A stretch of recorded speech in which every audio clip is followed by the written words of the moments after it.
Good morning. It's me, Tom Altieri, New Jersey Mortgage Guy. It's the 25th of September in the year 2020. Happy Friday. Looks like a pretty nice day we're going to have today. So before I get into mortgage rates and housing, I just want to talk about something here that I read.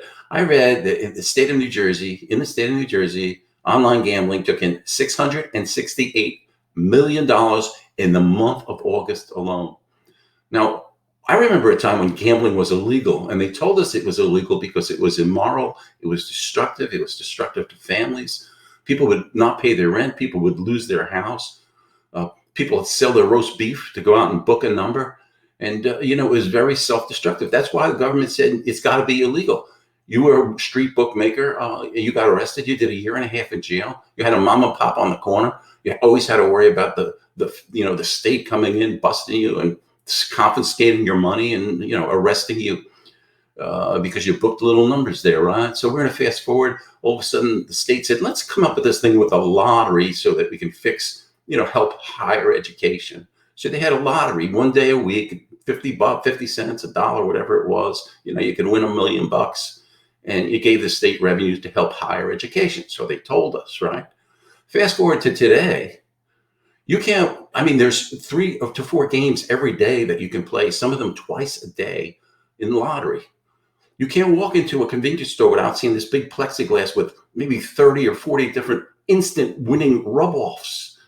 When you walk out anywhere from $1 to $30, you walk out into the parking lot, you look into the cars, they're rubbing off. What happened to things being immoral? Opens casinos. First thing they did was send buses up north and south and everywhere else, in the first of the month, get them old people in there with their Social Security checks so they could take their money. What happened to tomorrow? Gambling is addictive. People chase the money they lose when they gamble. But the state of New Jersey don't care. Now they're allowing this. The state of New Jersey took in something like $5 million in tax revenue in the month of August off of gambling, off of people's backs. It's addictive. What's going to happen with people when they start losing their houses, when they can't pay their rent because they're using their money to gamble? People think they're going to win. You can't win. The house always wins. That's my little rant for today on that. Anyway, the pandemic, it created even a worse situation for the housing market because people are really fleeing the urban areas because they want safety. A guy just called me a minute ago that's buying in a suburban area. Fleeing, the busy cities, even the ones that, spent this $1 million in these areas that were the up and coming, they're starting to flee those too. They don't feel safe anymore. More people are working from home. They need more space. They have a smaller house. They have to upgrade it to something bigger because they're working from home. Now, in the Northeast, we saw like a 13.4% increase in sales year over year, with the median home income or median home going up 11.4%. So if you bought a house a year ago for $400,000, today it's worth $455 to $460. Pretty big jump. Another reason is interest rates. You're buying houses, you're paying more, and people are willing to pay more because a house comes on the market today. A decent house in a decent neighborhood, it's going to go over asking price because it's going to be 8, 9 bids on the thing. It's going to sell within hours. Low interest rates driving the market. Again, you're getting a discount. You're paying more for the house, but you're getting a discount on the interest rate.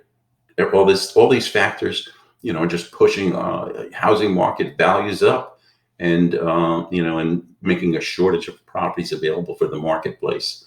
And last but not least, the Fed announced that interest rates would remain the same to the year 2023. They're not going to raise the Fed funds rate.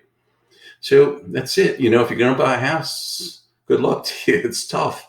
If you want to refinance, we have some great even cash out programs right now. So if you have a little debt, you want to get rid of some debt, we can help you out with that.